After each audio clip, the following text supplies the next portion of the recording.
कमल का फूल। दिव्यांग अधिकार मंच प्रदेश प्रमुख रमेशभाई कोराट गत 22/4/2024 ना रोज विसावદર मध्यस्थ कार्यालय उद्घाटन ની અંદર કિરીટભાઈ જે જિલ્લા ભાજપ પ્રમુખ દ્વારા લુલા લંગડી લંગડી કહી અને જે અમારી વિકલાંગ બહેનોને અપમાનિત કર્યું એમાં લાગણી દુભાણી છે, અપમાન થયું છે। આ બાબતથી 2016 કલમ 92 મુજબ ચૂંટણી પંચની ગાઈડલાઈન મુજબ ખરેખર ચૂંટણી પંચે આમાં કાર્યવાહી કરવી જોઈએ અથવા તો પક્ષે કાર્યવાહી કરવી જોઈએ।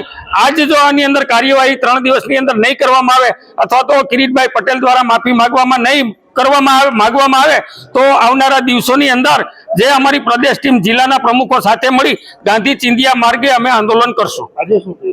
આજે કલેક્ટર કચેરી આવેદન પત્ર દેવા આવ્યા। આ બાબતથી જો કલેક્ટર સાહેબ હાજર નહીં, ડેપ્યુટી હાજર નહીં, એના પીએ પણ હાજર નહીં તો રામધૂન બોલાવવાની અમારે વિકલાંગોને નોબત આવી અને રામધૂન બોલાવી ત્યારે ના છૂટકે કોઈ પણ અધિકારી આવે અને અમારું આવેદન પત્ર લીધું। આ દુર્ભાગ્યની વાત છે કે આ વિકલાંગોનું આવેદન પત્ર લેવા માટે કોઈ અધિકારી પાસે ફુરસદ નથી, ટાઈમ નથી। આના માટે જો વિકલાંગો માટે સદભાવના ના હોય, પ્રેમ ભાવના ન હોય તો નોર્મલ સમાજની તો આમાં વાત જ ક્યાં આવી।